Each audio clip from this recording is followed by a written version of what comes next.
Today we will be remembering some of the lives that were lost as a result of the overdose, as well as celebrating some of the recoveries and the recovery stories where people have actually been able to survive overdose and lead their lives into a very productive life, giving back to the community. Our first story is based off of an individual who suffered from both the substance use disorder as well as mental health disease. Many people who have a substance use disorder also develop other mental illnesses, just as many people who are diagnosed with mental illness are often also diagnosed with substance use disorder. There are certain common risk factors to both the substance use disorder as well as the mental health disorders. Genetic and environmental factors play a very important role when it comes to the development of the disease of substance use disorder, as well as concurrent diseases which include other mental health disorders. Certain genes make a person more susceptible to developing a mental disorder when they are exposed to certain substances. On the other hand, the use of certain substances genetically predispose a person to develop certain sorts of mental health disorders such as depression and anxiety. Environmental factors such as stress and trauma can cause genetic changes that are passed down through generations, which may contribute to substance disorder as well. Our first presenter, Jane Justice, shares the story of her son, Guy, who battled dual diagnosis. He fought hard to manage his serious mental illness diagnosis along with his substance use disorder for many years before his fight ended. Jane and Guy's surviving family are passionate about ending the stigma of addiction and dual diagnosis. It is Jane's hope that death by overdose and active addiction would significantly reduce by supporting the efforts when it comes to distribution of naloxone and all the other programs that offer so families lead a healthier life, remembering their loved ones without stigma.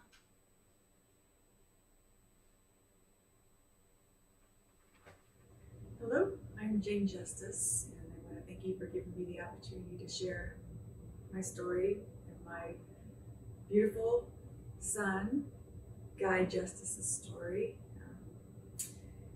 He was born October 8th, 1993, and he was a blessing in my life and his father's life and his sister's life. He passed away June 10th, 2019, after a fatal relapse. What he thought was heroin ended up being laced with fentanyl. His final year of life was actually pretty good, all considering. He had been relatively stable. He battled not just substance use disorder, he also battled severe mental illness.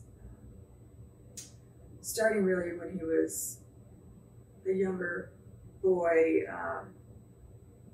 I'd say, I think he was first diagnosed with depression and anxiety when he was still in elementary school.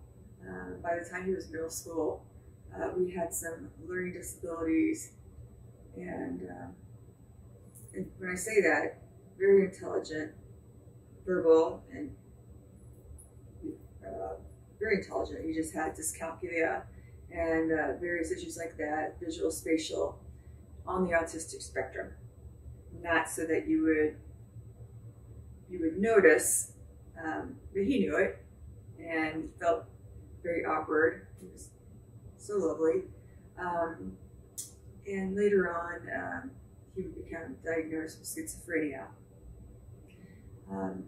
Through the course of that, growing up, Guy was prescribed as a young boy. He was misdiagnosed with ADD, the non-hyperactive ADD, but they still prescribed him with the Ritalin. And being that mom, the early 2000s, I didn't question much. His teacher said he needed this. So back then the doctors prescribed this.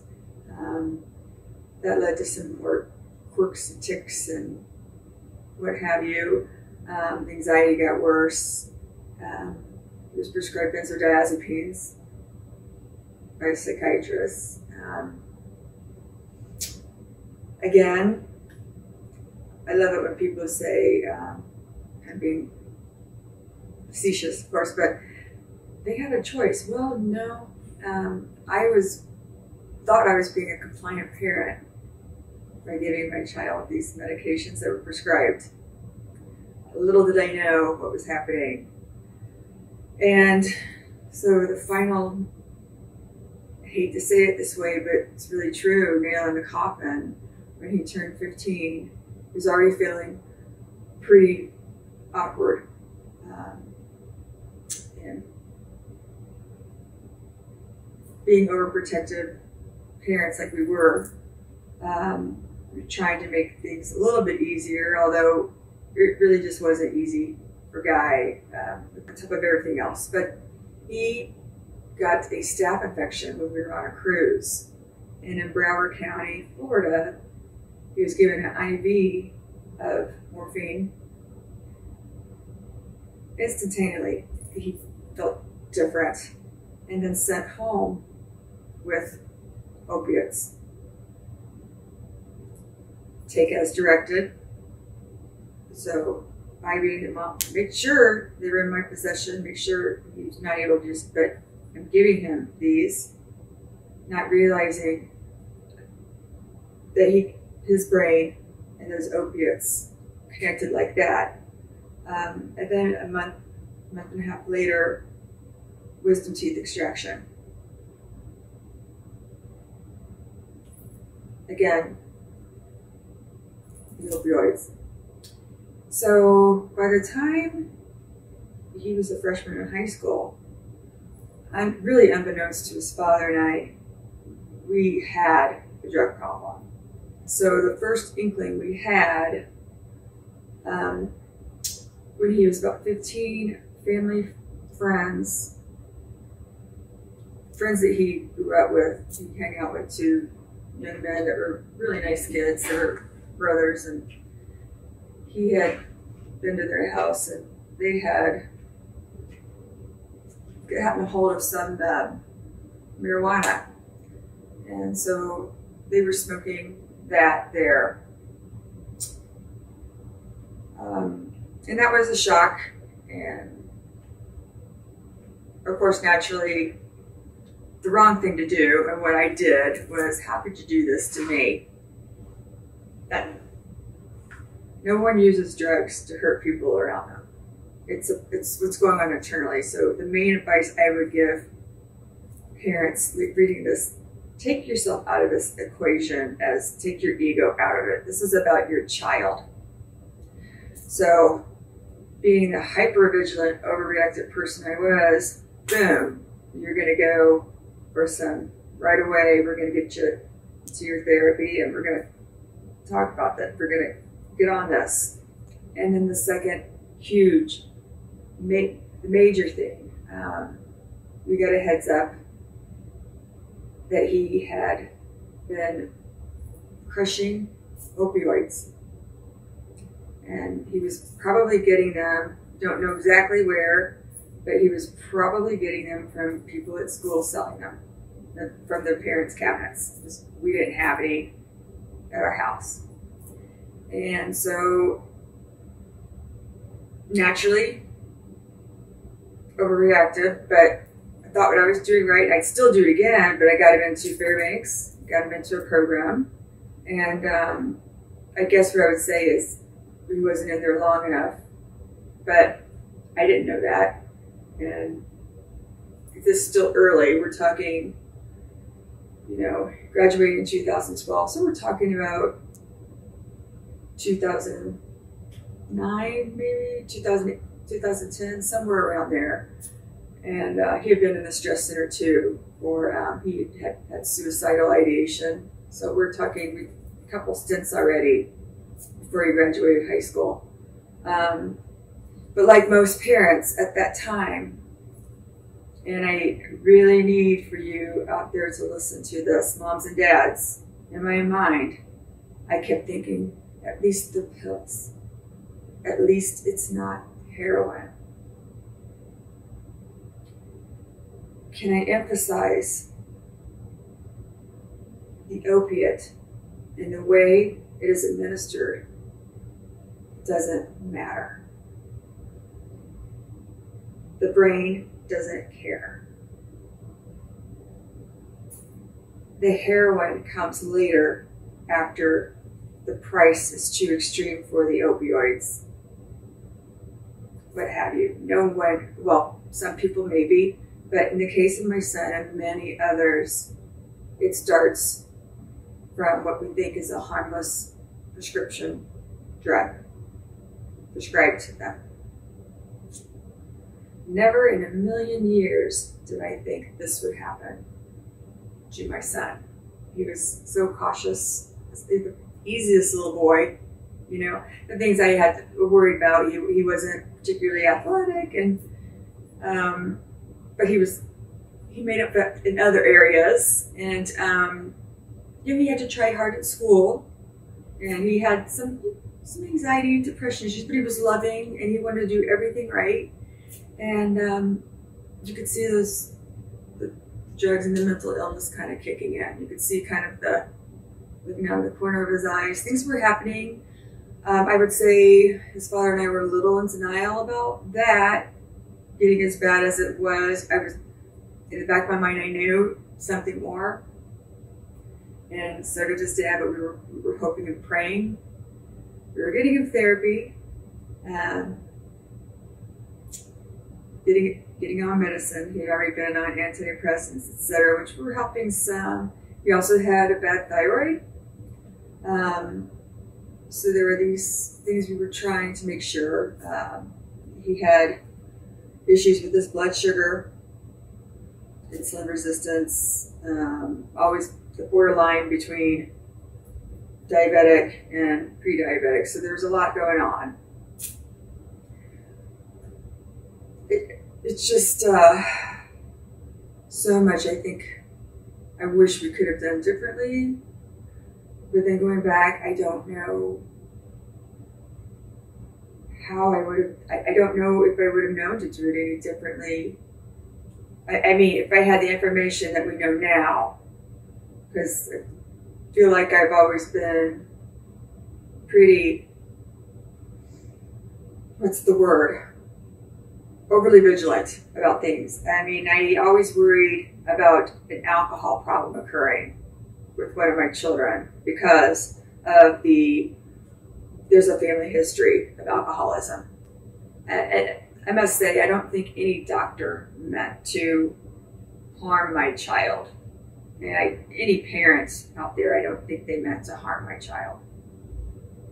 I mean, I surely didn't mean to harm my child. I meant to protect him. Obviously, when you lose a child to addiction, there's a lot of self-blame. And I will say that with dual diagnosis, it's a whole different bird. This isn't the tough love that we gave. You've got to be careful with that. You have to know what you're dealing with. We did all that. When you're dealing with someone, particularly on the spectrum, words are taken literally. You've got to be really careful with what you're saying. You could break someone very easily, unintentionally, emotionally. And I would say my husband and I, not meaning to, would break his spirit. I know other adults broke his spirit. This child was broken. And as an adult, he was broken. Got through high school, made it through his core 40, and through all these struggles. And so, guy really wanted to go away to college.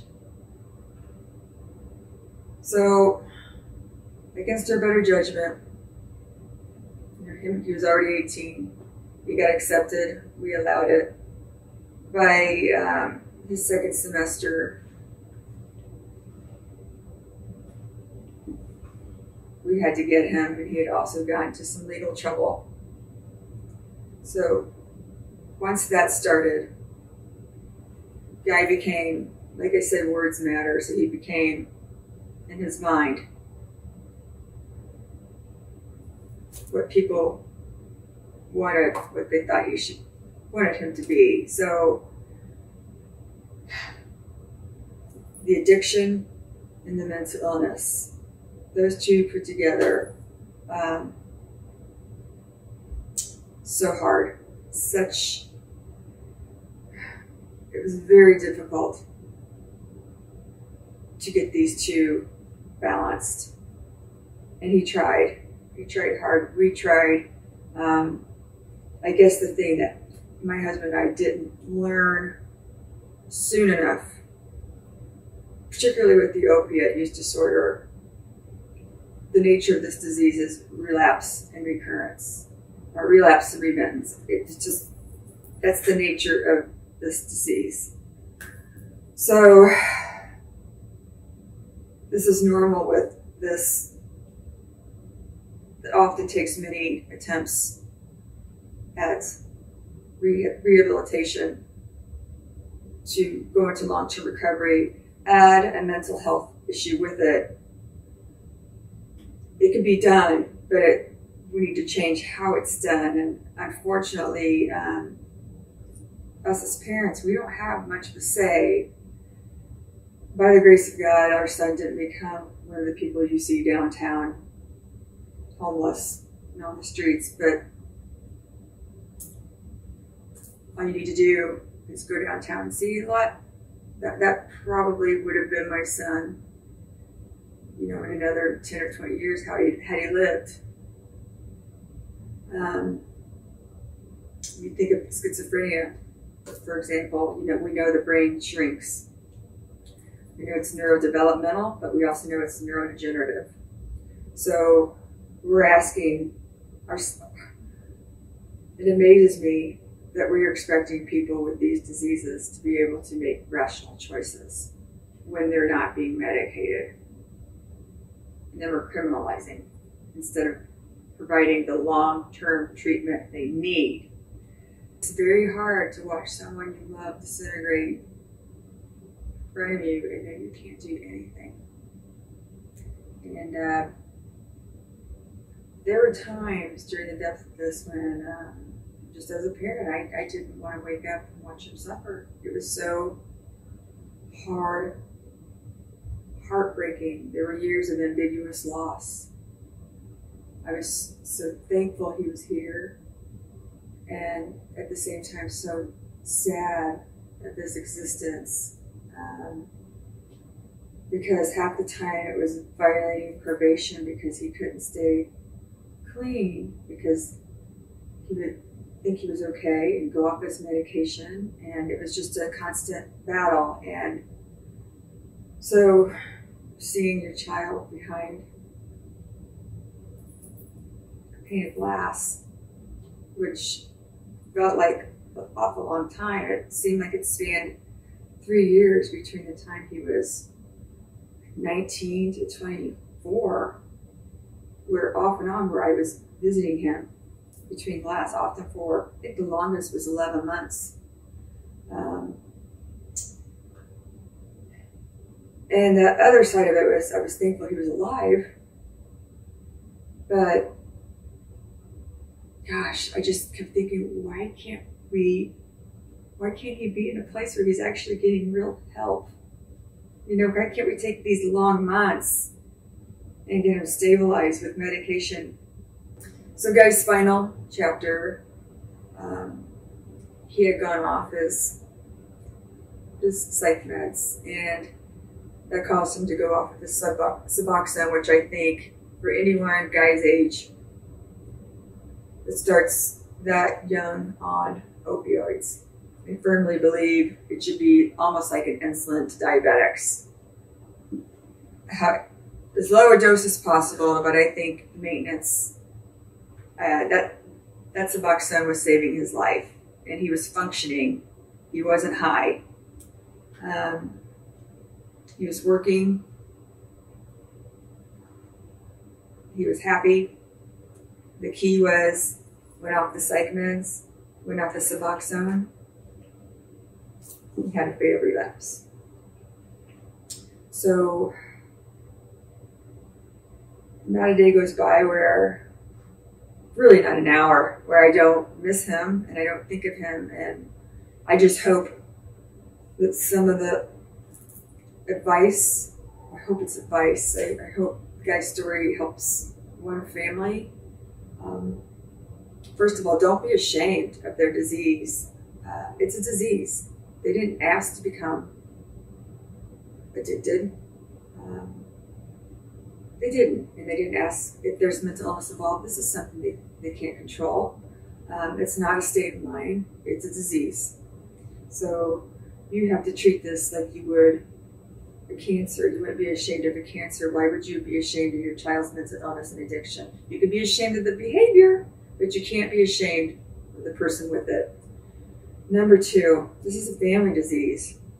In order for that person to have a chance, the whole family must get help. You have to find a therapist for the whole family. Okay. My suggestion is individual and family therapy. Per your resources, I know there's places out there where you get this at low cost to none. And they're maybe check overdoselifeline.org, and I'm sure they can steer you to some resources. It's helped me. I'm thankful that I had this prior to my son's passing. We had a really good relationship. The last thing we texted each other, actually the last thing I said to him is I love you, and he loved me too. But the morning text was an I love you, both exchanged. And what a gift. Because living with someone that battles addiction is frustrating. And you do feel like it does take a lot out of you, a lot out of your life. But you have to remember it's not that person. And when I say this, though, this is from my mother's perspective. It's different for siblings, and I would have to say there's no reason for a child to be subjected to this. So, as a mother, it's different. I'm going to do everything I can on top of getting myself treatment, but I'm not ever going to give up on that child. That doesn't mean I'm enabling. I'm not giving money. I'm not doing these things to support his habit. But if my resources allow it, especially when there's a mental illness, I'm going to do my best to make sure he has his treatments. And I'm going to make sure he has at least the basic needs, his basic needs met. His food, his medicines, his clothes, a roof, however I can do that. With children involved, I will repeat this, children should not be a pawn in this, because it's hard enough for a parent and an adult sibling to manage this. Children have no business being involved in this. It's traumatizing, and like I said, it's a family disease, and the sooner they can get into therapy, the better.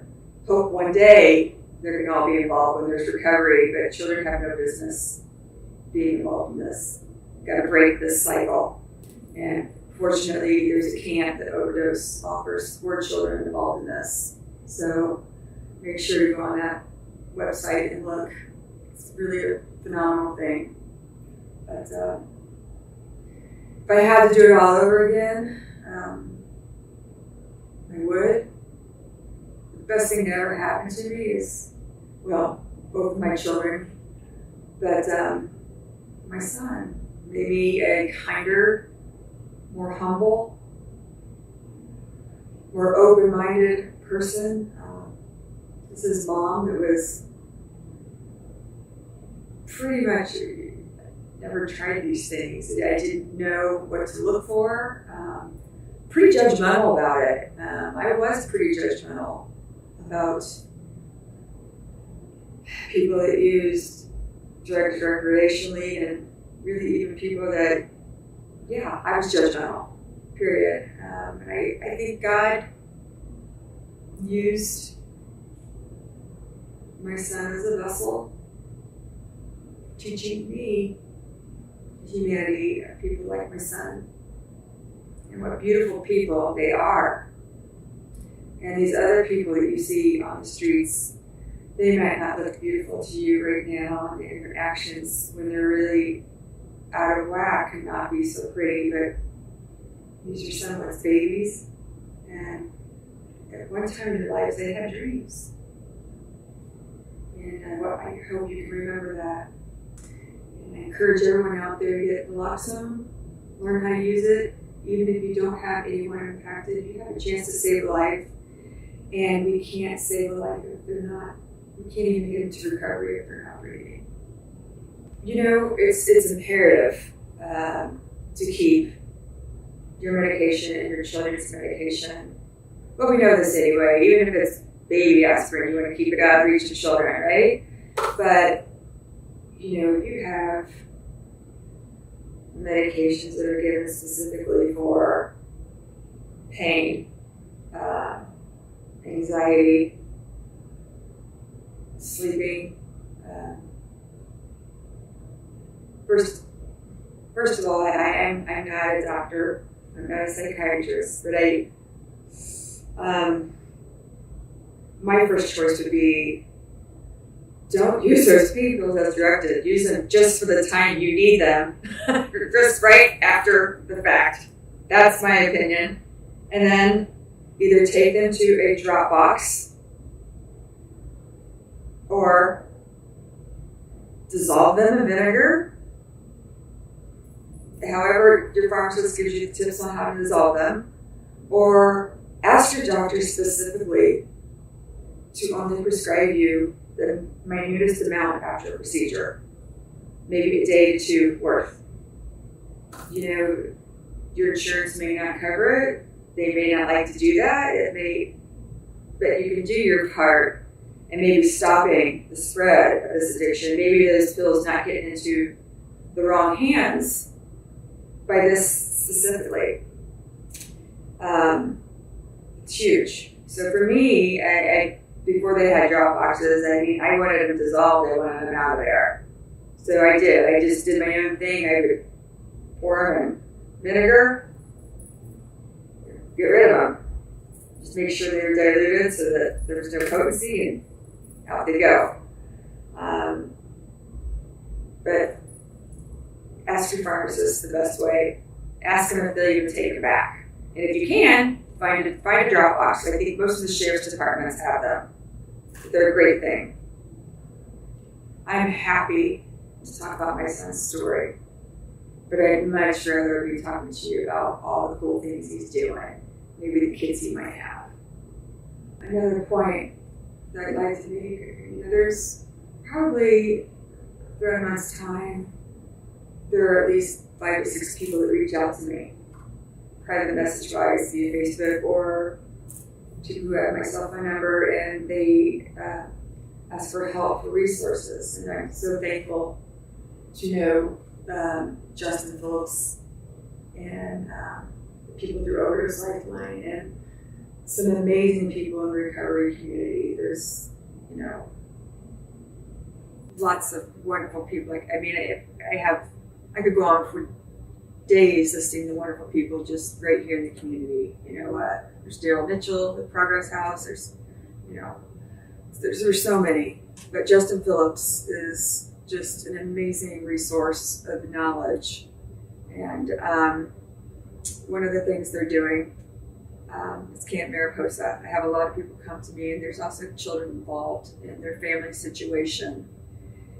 And they don't stop to think about the children. And even afterward, they still aren't really, they think, I think she's okay. They probably will never do drugs because they see what it's done to this person. Okay, what I want to tell you on that is 6 weeks after my son died, my husband's beloved older sister died. She had opioids prescribed to her the day before she died. They were all around her, OxyContin. My son watched his aunt struggle with mental illness and addiction his whole life. and never wanted to go down that path. Please don't assume because your child sees this, they're going to be perfect and fine. It does traumatize young people, and there is a genetic link to addiction. You owe it to them. The family as a unit owes it to them. First of all, to make them understand that in no way are they responsible for any of this, and knowing that they are wonderful and have so much going for them, and that they're loved so much that they deserve to get all this extra attention from this therapist and this camp. And one great one is Camp Mariposa, offered through Overdose Lifeline. I can't say enough about the people running that and all the people who've gone to such great lengths to make that available to the community of Indianapolis. It's take advantage of it. There's no cost, and I wish it would have been a resource for my children. I wish I would have had the wherewithal mentally to know that my kids needed that younger. I wish I would have had the knowledge to realize that I needed therapy so much sooner than I started it. Not just for me, but for the benefit of my children. Take advantage of these opportunities. Also, Overdose Lifeline offers, for anyone who's grieving like myself, they offer resources for specifically for grieving families. Take advantage of that. It's free. There's a resource counselor. Take advantage of it. It's a great thing. And I guess if you're a family member with addiction of any sort, learn about the addiction. Learn that, for example, if your mother, brother, sister, child has alcoholism, they can't go off that addiction cold turkey with alcoholism. They need to be in a treatment. That's one disease that can kill them if they go cold turkey. Learn about this. Learn about the disease of addiction. Learn about how the way you handle this can affect your mental health and how it could impact their recovery or lack thereof of recovery. You have to treat yourself in order for the person suffering from those diseases of addiction and or mental illness to have a chance at recovery. At the end of the day, you owe it to yourself and them to do your very best. And doing your very best is taking care of yourself.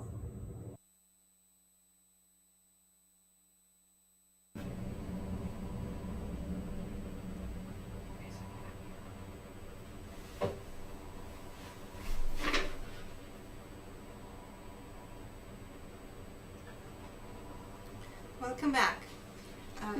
We would like to thank you, Jane, for sharing her heartfelt story. It's very difficult to relive the trauma of losing someone from overdose, especially if that is your kid. So we extend our very thank you to Jane for sharing her story. We would just like to highlight today that if you have any questions regarding Jane's story or any of the resources that you're looking for when you are thinking about helping out kids who might be suffering from mental health disorder or any substance use disorder, or you want some information on how to start that conversation with your kids when it comes to substance use disorder, you can use our secure link where you can chat in your questions and we will try to answer them either off screen or on screen, however you want those answered. And in addition, you can also use the live chat box on our YouTube channel where you can also put in your questions, any comments or concerns that you might have about the stories that are being shared. I would also like to highlight, as Jane mentioned, that Indiana Rural Opioid Consortium is working in collaboration with Overdose Lifeline when it comes to spreading those resources, when it comes to substance use disorder, providing naloxone trainings, and also collaborating on other efforts towards helping individuals suffering from substance use disorder and preventing the overdoses in Indiana.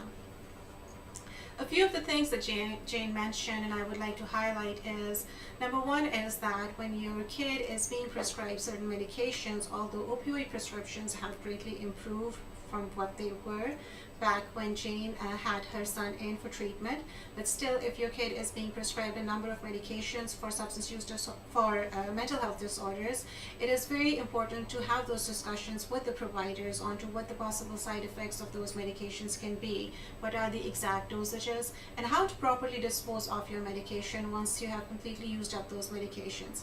There are a number of ways to properly dispose of your medications once you have used them according to the prescriptions.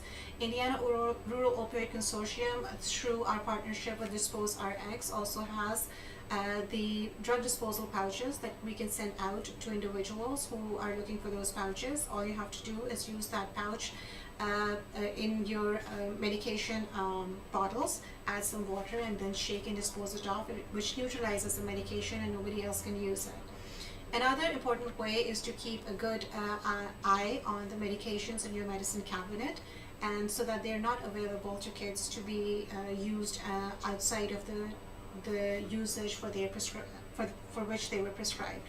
So those are some of the things that parents can do to keep the medications which are not intended for kids out of their use, but at the same time to have those discussions with the providers about the medications that are being prescribed to your patients. Another important thing that I think Jane highlighted, and I would like to highlight again, is that it is very important for the family members of the patients who are suffering from substance use disorder to also look after their own mental health and their own physical health, because if they're not able to take care of themselves, they would not be able to take care of their loved one when it comes to treating their substance use disorder and providing them the support that is needed by them to battle their disease. So there are a number of resources which are available on SAMHSA's website, and we can share that after our live stream today as well, where you can have a 24/7 call, where you can make that call and get those resources if you need any support or any help being a loved one of a patient suffering from substance use disorder.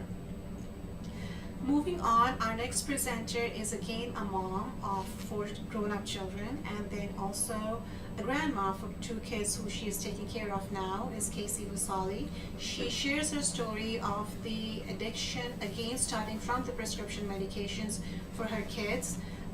Both of her kids got addicted to opioids at various stages in their lives, and her story represents the loss of life to overdose for one of her kids, and also the recovery story for her other kid, who is now living a very productive life in long-term recovery. So I will move over to sharing the story of Casey Vasali and her journey with the addiction and substance use disorder with her kids. My name is Casey Vasali, and I'm really nobody of consequence. I'm just the average person you'd see in the supermarket, walking down the street, but you wouldn't know our story. And our story is very unique, where my oldest son died of a heroin overdose 24 hours after he was released from a county jail, in a hotel room, all by himself, nobody there to save him. And his sister, my daughter, is 6 years clean. She was 19 when she was diagnosed with end-stage liver disease, a whole gamut of other medical issues. All suffice it to say that she was given 6 to 9 months to live. When hospice was called in, she was hooked up to an oxygen machine, hospital bed, hospital table, the nice hospice nurses, and lots of liquid morphine to ease the 6 months end of life passing on. And after about 3 or 4 months into it, the nurse says, "Do you notice that she seems to be improving physically, but she's requiring more pain medication?" So they made the determination that Heather was indeed addicted then at the age of 20. And hospice came and they took the hospital bed and the hospital table and the oxygen machine, and they left the addiction. And one morning went into the room and Heather was gone. And she hit the streets looking for anything that could replace morphine and fentanyl. And she found her new best friend, and that was heroin. And that's when it all really began. Missing. There were weeks, months. I didn't know where she was. I didn't know if she was alive. The prognosis was still that she could die at any minute. If the varices burst in her esophagus, they said she'd bleed out in less than 3 minutes, and there would be nothing we could do. So I didn't know if she was lying in a ditch somewhere, or I didn't know. And I woke up every morning and went to bed every night not knowing where she was, if she wasn't, not to mention just the drug use. Through the next year and a half, 2 years, she would waft back into the family, steal some medications, steal an occasional vehicle while we were gone. We did come home one day. She and her boyfriend had broken into the house, busted through the back door, and stole her younger brother's bank where he'd been saving a couple $100.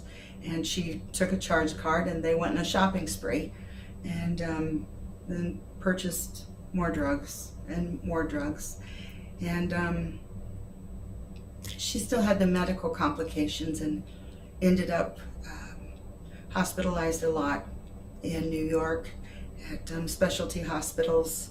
And they'd call me, and she would call me, "Mom, it's bad, you need to come. I need you." And so she would stop at nothing to use all the nice voices and knowing the right things to say to elicit a response from me, which now I know is the manipulation. She wanted that connection because she might need something, a ride, money, anything. So we'd go to the hospital and spend some time with her, and many things happened medically, but one thing was she would never have children. There was just no way that would be something she would live the rest of her life without. And she seemed to be very disappointed about that, which I was surprised in the middle of the addiction. It was the next summer. I looked at her and I thought, she looks a little bit more swollen than normal from the water buildup from the liver disease, and it's called ascites. And we went to the doctor and they didn't mention anything about it. And I said, "Heather, I want to do a pregnancy test." She said, "No." And I said, "Yes, let's do it."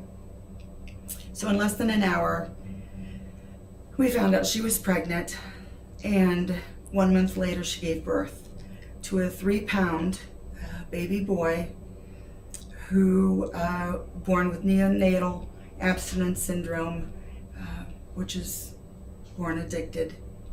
And he stayed in NICU for up to 6 weeks. Didn't want to eat, didn't sleep, couldn't touch him. The nerve endings were still, I don't know if they were exposed, how it was, but they wouldn't let us touch him. The high-pitched squeal. And, our other children were in high school, and we were looking forward to vacation without children and living a life together as a family. So I knew what was coming, that they were going to ask if we would take the child. And Child Protective Services in New York did contact us. Heather's prognosis continued to be she will die any day if she even survives what's left after the childbirth.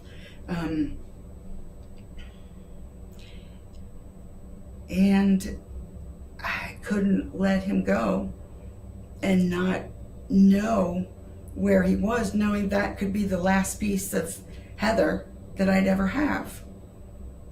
So we agreed. I quit my job and we raised our grandson. He was about three and a half, and Heather had finally struggled enough to get clean that when she had her second child, she was not born addicted. She was beautiful, she was healthy, and at about 6 months of age, Heather made a few poor choices and ended up in jail. And again, CPS, will you take her for the weekend? All right, just for the weekend. Isaiah was born with many sensory issues. He required lots of care. He wasn't communicating, he wasn't walking. It was difficult. He wasn't sleeping through the night. I can probably easily say that he slept through the night less than 20 times, and he's now 10 and a half. So it's still a battle, but I thought I can take Madison for a weekend. And then they lengthened her visit. And so she stayed in jail a little bit longer. And I said, all right, 1 week longer. And long story short, we've had her 6.5 years now. And we have full custody. So we're raising 2 grandchildren. Heather's been 6 years clean. The real point of her recovery started when her older brother saw her shooting up in his bathroom. And he had a very young son, and he was absolutely furious, and he called me, Mom, what do I do? I said, Ryan, you've got to call the police. You've got to turn her in. But Mom, she's my sister. I said, you've got to do this. She's got to get help. It's got to be somebody other than me. So he did, and she was arrested for having drug paraphernalia. And that was the beginning of her long journey to sobriety. She was in and out of rehabs for, I would say 15 to 17 different times. And every time I would think that was the last. And when she'd go into the next one, I'd think, oh, here we go again. But it finally came. It finally stuck. And in her pouring everything into getting clean, somehow Ryan seemed to find every excuse to fall into using. I don't know why. I can't even tell you when. At some point, he was off the deep end, and none of us could reach him. He denied it. The first time I realized that Ryan had a problem, I got a telephone call late one evening from my 4-year-old grandson. And he said, Nani, I'm thirsty, but I can't reach the milk. I said, Ethan, where's your dad? And he said, he's sleeping on the sofa. Can you wake him up? No, I can't get him awake. So my husband and I dashed over there 10, 11 o'clock at night, and Ryan was passed out cold on the sofa. And there was Ethan playing with his cars, sitting in front of his dad. And there was the milk in the fridge. And I knew then there was an empty pill bottle. I don't know what Ryan had taken. He claimed it was cold medicine. He didn't wake up until the next morning. I don't know how many times Ethan was left alone. And Ethan's mom did not use. She was clean. But Ethan and his dad were very, very close. So they spent a lot of time together. But when something stepped in and separated Ryan from his relationship with his son, I knew it was serious. And it was from that point on that I had to keep a constant watch. And it was at that point I knew something was starting. Ryan was very close with his nieces and nephews and played with them, and he would be the superhero, and he would put on the towel and run around the backyard and let them chase him and get on the floor and play cars and do all these things that they just adored, and they crawled all over him. And when he didn't want to do those things, when he fell asleep at Thanksgiving and at Christmas, I knew I lost him, and we had a new family member, and it was addiction. He told Heather and his younger brother Matt that it was bigger than him, and he knew that he would never stop. He would either continue to use until he died or unless he overdosed. He knew that he couldn't stop. He was very proud of himself that when he went into jail, that he had gotten clean. And then he'd come out and he'd go right back to it. And when I wanted to know how Ryan was or where Ryan was, I'd start to watch the news. And there would be a clip. Could you help us identify this man? And it seemed to always be my son. And I'd call the police, say, yes, this is my son. And I thought he would be shaken out of it when his girlfriend wasn't feeling good. And she begged him not to go to the store. And he said, no, I'm going to go get soda. I'll be right back. You'll be fine.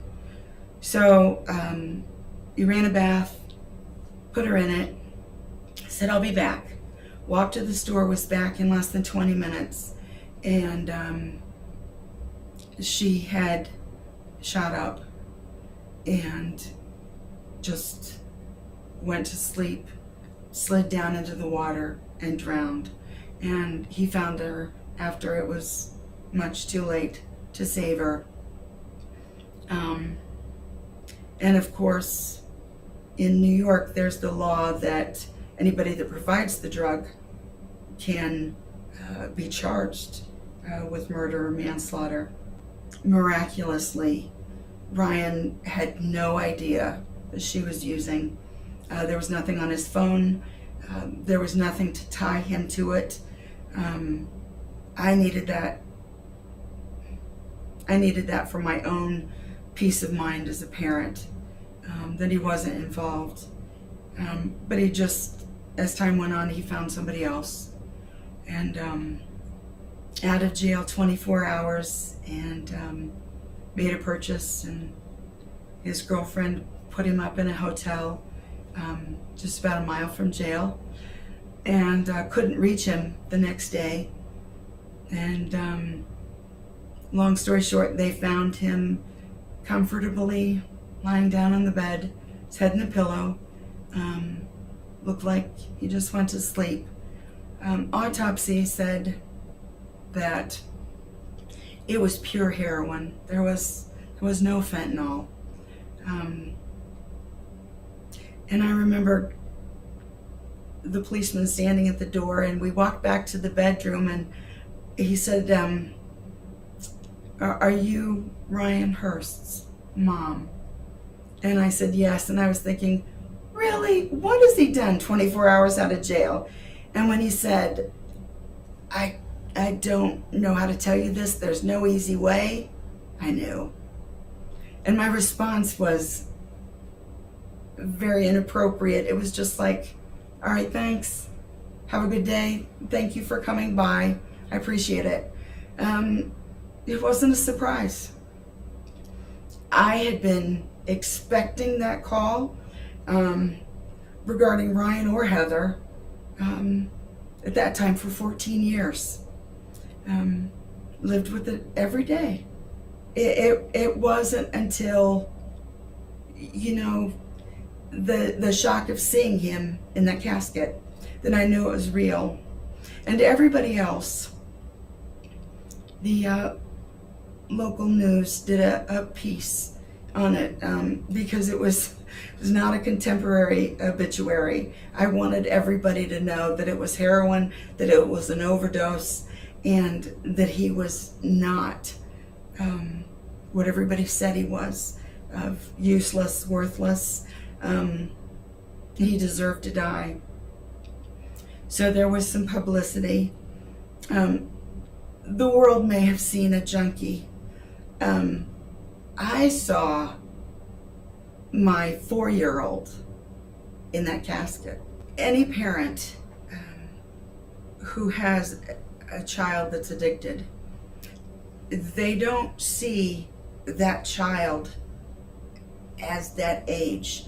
They still remember them as that cute 3-year-old, 4-year-old, 5-year-old, and they want to save that part of the child. Addiction is very crafty. It looks like our children. It sounds like our children. There's even times when the emotions that our children would have, it can mimic those and imitate them very well. They're very convincing to elicit some kind of response out of us as parents. And we think we've got a lifeline to our child. We're trying to help our child get out. The addiction will not let us ever get to our children. The child has to want to end that relationship. And I found when I advocated for getting clean with Ryan or Heather, it was sort of like in one of those arguments that the addiction would stroke them and say, can you believe your mom? She's accusing you of being addicted, that you have no control, that she called you worthless. No, I didn't call him worthless. No, but she made you feel worthless. You have control over this. And it would be all more reason to go and use. And it wasn't until I backed out of the picture and loved my son from a distance until he decided to show up and made him start to argue with the addiction itself. And I can't explain it other than it was like this vicious love triangle. And when I stepped out of the triangle, then it was a relationship between my son or my daughter and the addiction. And the more they started having arguments between the two, where his need for relationship conflicted with the addiction not wanting to have a relationship, that's really what drove him to think about getting clean. And he probably went in rehab a couple times, but he also left a couple times. But that was always the driving force for Heather, was knowing that she had to choose between a relationship with her family or a relationship with a drug. And it took years, but she eventually missed us. And it drove her to get clean. If there's one thing I've determined not to be, is silent. Families aren't talking. it's hush hush. And if you try to open up, you get a response of someone saying, "Oh, I'm really sorry. I got to go back to work." So the conversation ends. But it's a lot of, I can't listen. I can't relate to this. And I guess that's the platform for I know. And creating a website where families can come and talk about addiction, can learn about addiction, and know that they're not going through this alone. Stigma is almost as silencing like a middle school bully, like addiction is to addicts. It pounds families into the ground just to keep them quiet. And the stigma toward families, I would say, is almost as significant as it is against the addicts, because it has to be a dysfunctional family to create an addict like this. If they were a normal family, there's no way their child would be an addict. If they just prayed more, there's all kinds of things they could do. There was stigma toward me as a parent from pharmacists, 8-year degrees behind their name, medical doctors. I sat in an ER with Heather, and she was unconscious, and he sat there nonchalant, said, "She'll never change. Your daughter will never change. She's an addict now. She'll die an addict." I asked to speak to him in the other room, and tried to put it in layman's terms, and I'd like to think that I made him understand. He left the room in tears, not so much of my badgering, but I just wanted to show him what it's like for his child if they were addicted. And I think he understood a little bit more. Stigma, the more we talk, the less it has to say. And I refuse to be silent. I don't care if people want to say I have a big mouth or I just want to tell my story. I'm not going to be quiet. There's somebody else that's going through this, that they need a lifeline. I can't promise that their child or their loved one will ever get clean, but I can promise them that they can get to a place where they're not living on the edge of being distraught. Parents need to face the reality. Death is real. And in today's world of fentanyl and pure heroin, any day could be our children's last. And if you don't prepare yourselves for that, you're preparing yourselves for a mental breakdown, and you might as well set your reservation up now. I advocate for parents to go talk to a funeral home. I advocate that parents talk to their children ahead of time. Say, what would you like at your funeral? If nothing else, that might be the shred that makes them think they've got to do something. There's a 50-50 chance that they won't walk out of addiction. But the other side is they might. So you can be prepared for the worst, but still hope for the best. But parents need to have a plan for both. And they're not responsible. It isn't their fault unless they are holding the needle, unless they purchase the drug. They're not responsible. No amount of guilt or shame fear we aren't responsible for our children's drug use. I tell my story, and I drew it through the website, and a lot of resource articles, and a chance for other families to tell their stories. The website is www.iknowaddiction.org. If I had any suggestion to give to parents, it would be find individuals that are suffering with the same issue of drug abuse, because family will not understand, friends, church family will not understand. Find a group that you can talk to in your local community, support groups,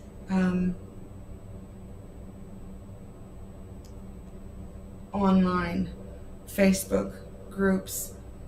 You've got to keep talking. You've got to seek out people that are like-minded. Another suggestion is you've got to be prepared for the worst, but hope or plan also for the best outcome. One key thing that helped me, because loving my children, to me, I was loving them out of the addiction.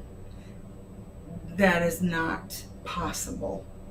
That is the greatest lie that the addiction can make a parent believe. You cannot love your child out of an addiction. In many ways, I had to learn that I was enabling.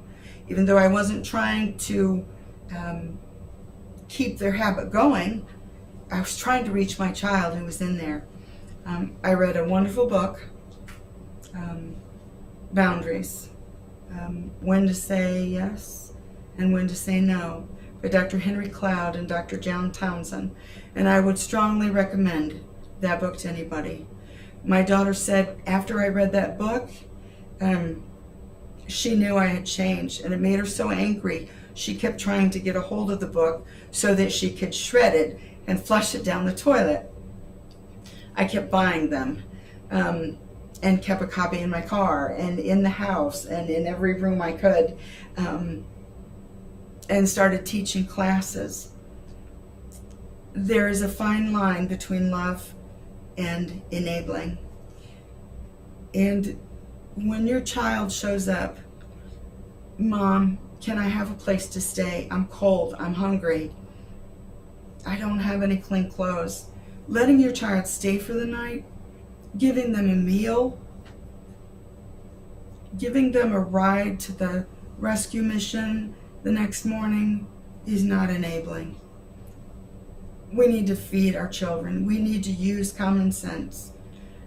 But we need to know that we can't give them money for rent. It won't get paid. Money for food won't go for food, because everything they do, they live, they breathe, they eat. The addiction.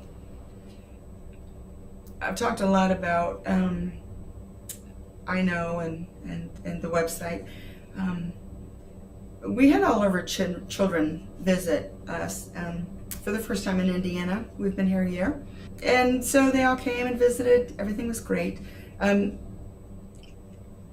for some reason, I just was thinking a lot about the addiction and losing Ryan and him not being able to be part of the family, and just missing out. And I woke up one morning and I heard two words almost audibly, and they were, I know. And in a matter of seconds, this thing just opened up.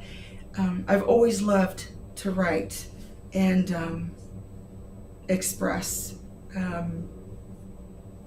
issues in writing, and I knew at that point that the whole reason for I Know was to reach out to parents and to say, I know what you're going through.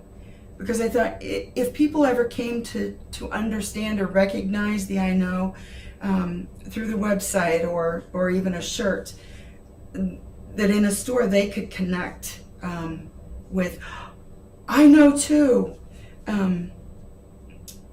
I knew that I had to create a place where I could write something of value that would mean something not only to me, but somebody else. It covers a lot of issues of stigma, what stigma situations we faced in our family, and how we worked through them. Resource articles, articles on enabling. It's just, the website is to encourage people. We have to talk. We have to talk every day. We have to talk at the workplace. We have to talk at church. We have to talk at the supermarket. We have to share our story, even if people won't listen, because there will be somebody listening that will not share their story until they know that you're a safe person. And you're a safe person when they know that you understand their story. So that's really the whole foundation. I cannot be quiet. I cannot, if this is what I'm known for in my life, then let it be. But I can't be quiet. And because I don't happen to have an avenue to hundreds and thousands of people, the website is a great place to start. Facebook is a great place to start. I am an advocate of speaking up, and hopefully that's what the website will encourage people to do, either there sharing their story or sharing their story online with a cashier or a total stranger. To see a picture of a glimpse into what Heather is like now. She's 35. She has a third child, and she continues to have custody of him. He's entering kindergarten in a couple weeks. And she's doing quite well as a single mom. She is known on the streets as an addict that got clean. And for the women, you are an excellent role model. You are a perfect example of what can happen and what can be possible. And he said, we've looked for a very long time. He said, everyone that we've asked, they don't have the drive, they don't have the passion. And he said, this is what you're called to do. He said, you've got a magnetic personality. People are drawn to you. They're drawn to follow you. And she is very, very magnetic. She is still Heather with the tattoo of the hibiscus on her neck. Blue, pink, purple hair every other week.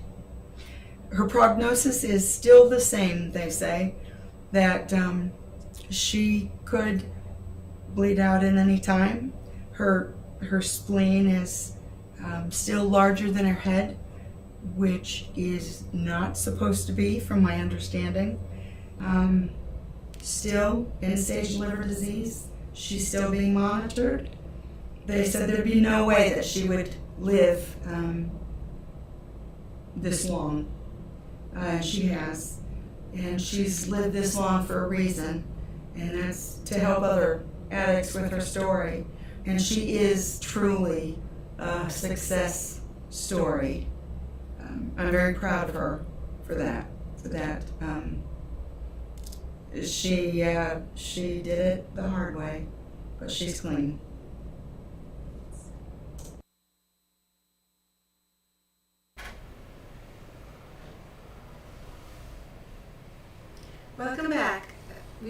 extend a thank you to Casey for sharing her story. There were some very important elements that stood out in that story, and we would like to discuss that with our guest, Dr. Mullen. So Dr. Mullen, Casey shared her story, and there was an information, and it was in the previous presentation as well, that the use of opioids started from prescription opioids.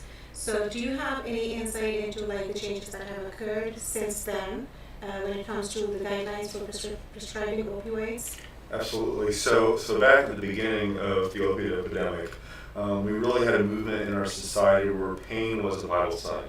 Hospitals were negatively affected if pain was out of control. And we do recognize that pain is not good. We don't want our patients to be in adverse pain if not needed.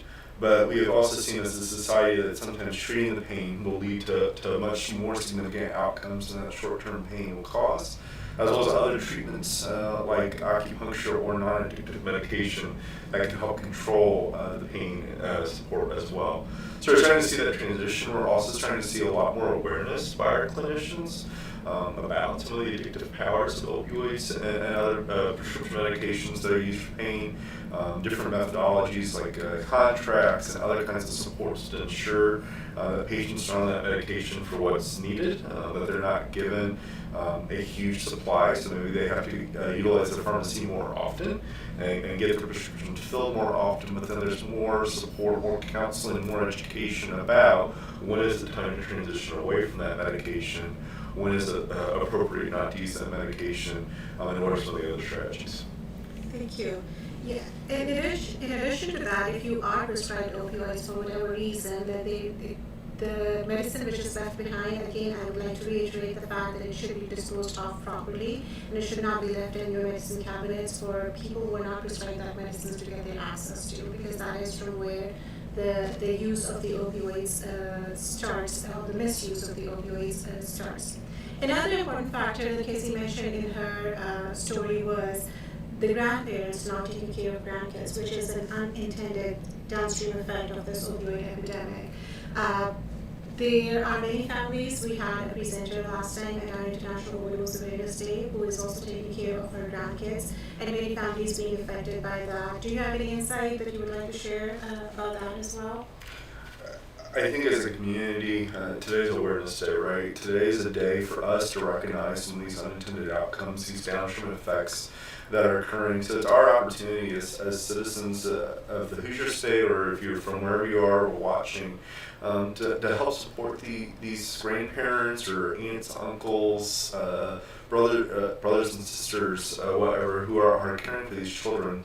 Help support them. They're not recognizing that this isn't necessarily a typical adoption situation. Not that there's any typical adoption situation, but there are long-term lingering effects and trauma associated with that.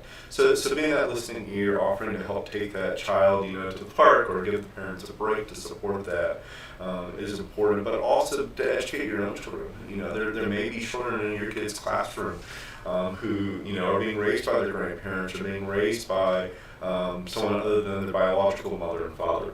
So I think it's an important opportunity to educate your own children, depending on what point they are as they mature and grow up themselves, about some of these societal impacts that we're seeing from the opioid epidemic.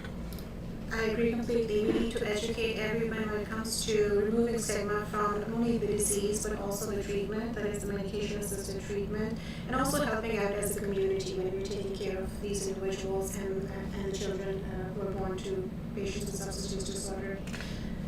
And I would just add, we have in our YouTube description, there's a link. It's a red cap link.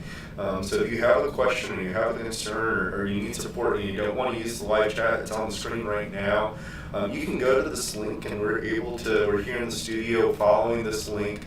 It's private, it's confidential, and we're able to get you that connection to the support that you need to support you, your loved one, your families, and your situation. Thank you so much. You can use this link, or if you want to share any comment or concern, you can also use the live chat function, but that obviously would be visible to everyone.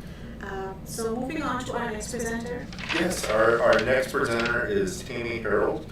Alcohol misuse and alcohol use disorders are a highly prevalent public health problem associated with considerable individual and societal costs.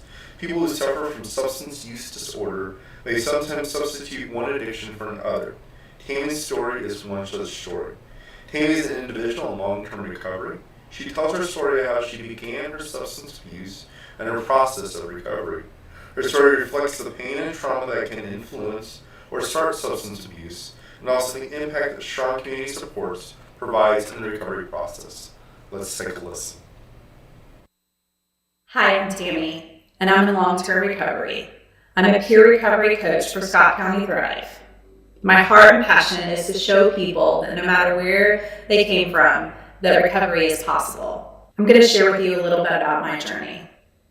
It started off when I was a little girl, and I was exposed to many things. One of those things was at the age of 10, I was sexually abused.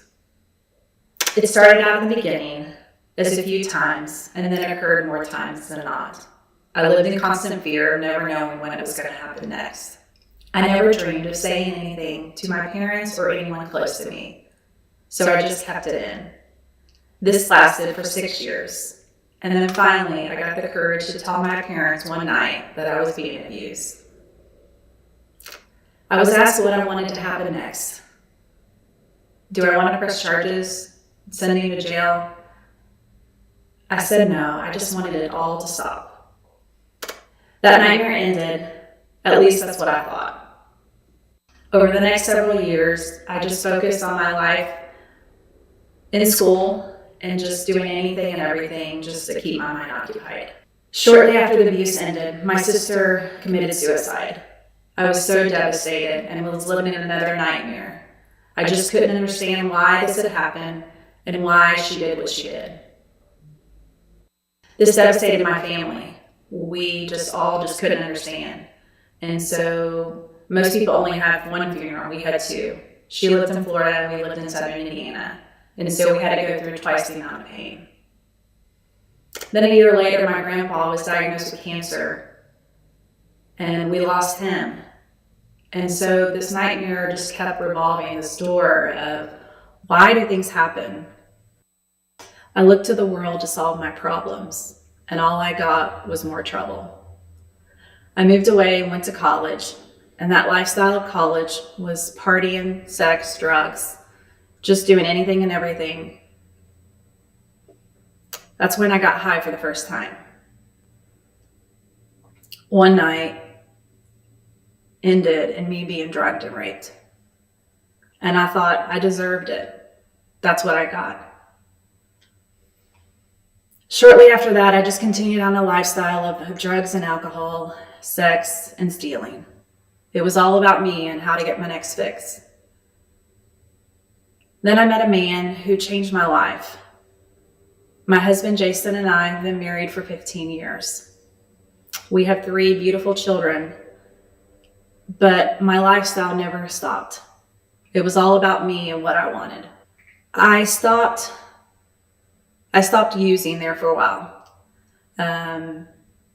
I wanted a relationship with him and I didn't want him to know about anything. And so I said bye to that lifestyle.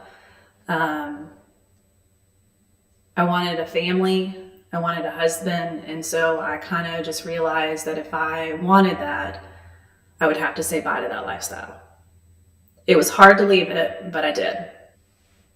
I was addicted to pain pills, and so that was my drug of choice. One day after having surgery, I realized I needed it again, and so I went back down that lifestyle. I remember one time my son had surgery and he had medicine in the cabinet and I drank his instead of giving it to him. My life was spiraling out of control, but I really didn't see it. I didn't see that I had a problem. I thought that I could quit and I didn't need it. I ended up using more times than not. It showed me that that's what I needed in life. It was in year 13 that I really decided that I had a problem. I kept all of it and hid all of it from him. He had no clue. It got really, really bad because buying pain pills was expensive. I ended up stealing money and to put into our bank account. to cover my addiction. So that way he didn't know anything was going on. Not proud of that, but that's what I did because I was focused on one thing. I was focused on being an addict.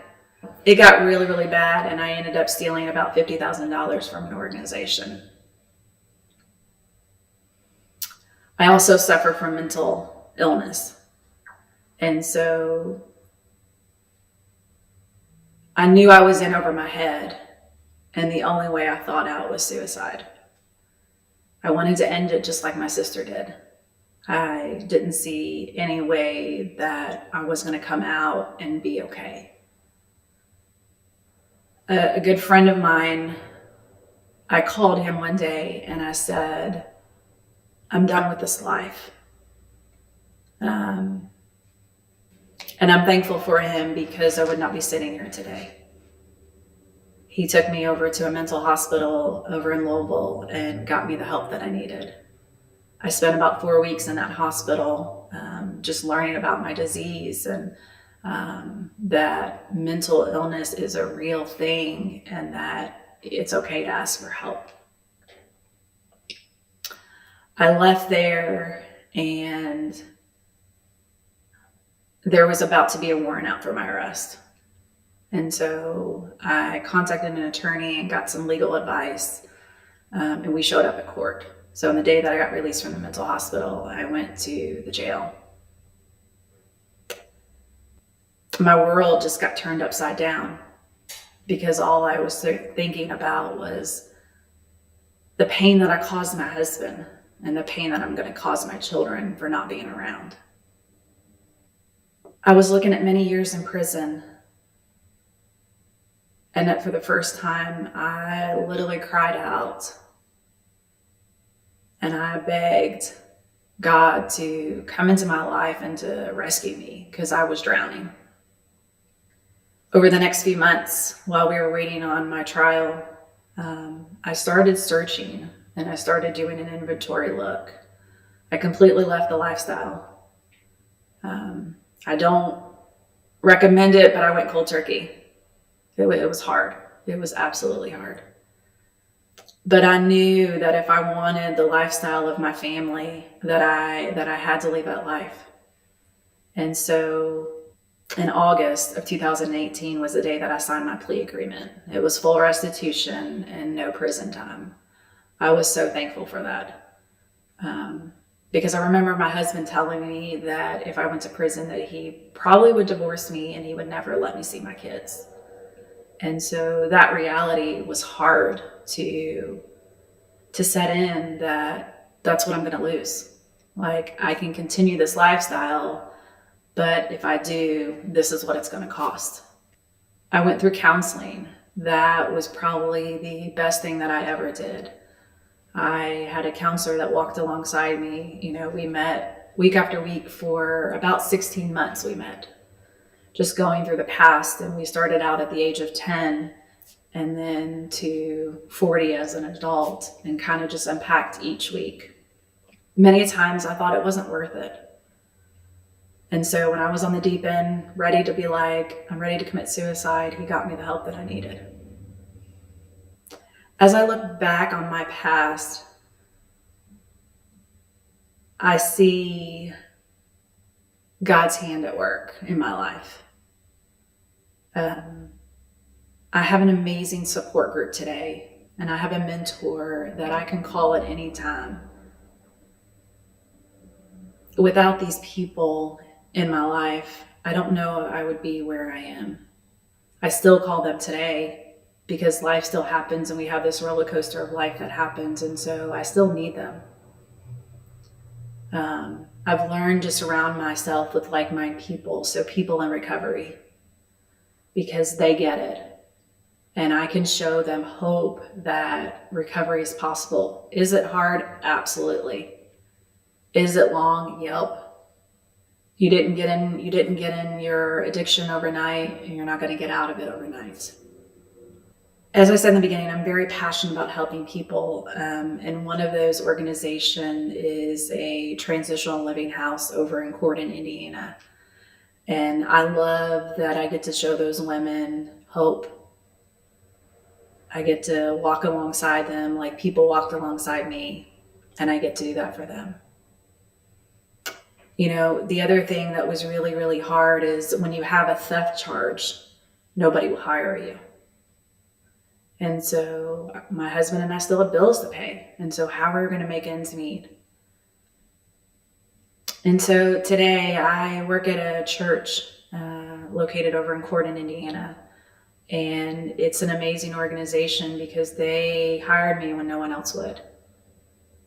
And today we do a lot of jail ministry and prison ministry and just ministry out in the community of just showing people that no matter what life they're living, that there is hope. And I love that. I love that I get to do that every day. And then the other part is doing the peer recovering coach. This opportunity got laid in my lap and I said no a couple times. I was like, I'm not going to do this. It isn't for me. And then as I got in it and I was like, you can love on people and you can show people that we all come from a past. We're all come from a past that we're not proud of. But there is victory and we can overcome it as long as we're willing to put the work in.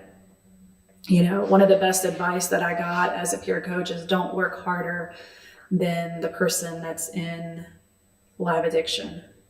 If they don't want it, just continue to be there and support them. And then when they do, be there to help them and give them resources and help them get them out. Today, I'm thankful for my husband. He stood beside me during all of it. And I remember one conversation with him, he said, for better or for worse, is what we said in our wedding vows. And he meant it because he still stands beside me today. In May, I celebrated my 3-year anniversary. And it's such an awesome feeling that I got there, but I got there because of him. Our marriage hasn't been easy. I won't lie. It's been hard. And there's times that I thought, well, is it worth it? Should I just leave him and just allow him and the kids just to leave on without me? And he continued to remind me of those vows. And he continued to remind me that my children needed me as a mom in their life. And I'm grateful for that today. I'm grateful that I have that opportunity because I remember my counselor telling me one time, most men would have left you, but he chose to stand beside you. You know, my children are young, and so a lot of it has not affected them. It's affected them of my mental illness and me not being at home. And they came and seen me to the hospital several times, and I had to watch them scream and cry when they left. And that was really, really hard time to know the pain that I caused them while they didn't know why. They just knew that mom was sick and that mom needed help. And it's okay to ask for help. It's okay to say, I'm not okay today and this is what I need. Or it's okay just to say, I need help and I just don't know what it looks like. I just know that the lifestyle I'm living, I'm tired. I'm tired of drugs. I'm tired of alcohol. I'm tired of whatever. I mean, there's different kinds of addictions. You know, there are many pathways to recovery. Mine was one and yours will be different. And so I just encourage you to find somebody that can mentor you and help you and walk alongside you. You know, I remember I went to a probation violation meeting and I was terrified that they were going to put me in jail for a violation. And there wasn't a violation, but I was just afraid. And I had some amazing couples that showed up when I walked to the top of the steps. They were there. And I didn't know they were coming. And then my counselor was there because he was going to have to testify. But it's just, it's amazing how those that aren't in recovery are advocates for us and can be the voice when we can't be the voice. I want to end our time sharing with you a story. And this story is a woman that I met at a local county jail.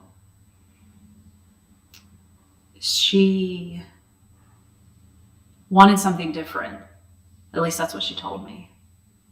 And so I gave her my number and I told her when she got released that she was to call me and I was going to help her. She left. I never heard from her.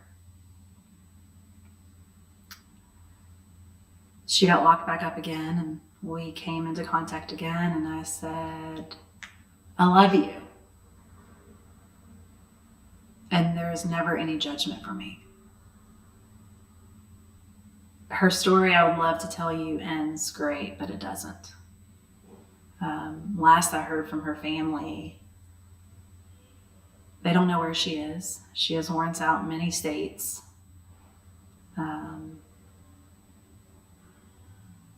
And her kids, she has 4 kids, and they just want a mom. And so I share this story to know that you don't always get it the first time. I didn't get it the first time. She definitely didn't get it the first time. And so no matter where you are in your addiction, whether it's the first time, whether it's the 20th time, I encourage you to reach out. There are many organizations that are out there that can help. You can always pick up and call 211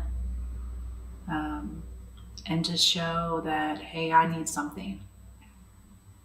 You know, I've met women that are no longer here that have overdosed. And you can go through the mind of saying, what could I have done differently? And the sad thing is nothing. There's nothing you could have done differently, because in their mind, their disease took them way too early. And so if you're a mom, a grandma, a dad, a grandpa, a brother, a sister, I'm sorry. I'm sorry that you've had to go through this. But if you're somebody that has somebody in addiction, never give up on them. Always be there every time they open the door. You can love them from a distance and not enable them, but when they need help, you're there and get them the help. Well, thank you to Tammy for sharing that story and the need for continued perseverance as you work towards recovery and support there. Very important story, as all these stories, as we nickname this session, the necessary stories. It's important that we recognize those. Our last necessary story of the day is from Lindsay Huff. Lindsay Huff is an individual who's in long-term recovery. She currently serves as a peer recovery coach for Thrive in Scott County, Indiana. And as you're going to learn through her story of substance abuse and the turning points that pushed her towards recovery, the need to learn to accept oneself is vitally important. Learning that the whole human, the whole body, the whole being is supported through this process. Her story reflects the positive efforts on recovery that come from a feeling of purpose and acceptance of oneself. Let's watch this last necessary story. My name is Lindsay Huff. I'm a certified addictions peer recovery coach with Scott County Thrive, but that's not who I've always been. I am a person in long-term recovery. A little bit about my background. I grew up in a home where my dad was an alcoholic, and I don't really stay with that too much because as I grew older, I realized that my decisions were on me. But I did see drinking growing up. He always provided, him and my mom, they always provided for me. I'm the youngest of 5. All of us kids have substance use disorders, and I don't know why, and if it's passed in the gene pool or what, but I took my first drink when I was 13. My brother, one of my brothers, who's 5 years older than me, he was kind of like my partner in crime.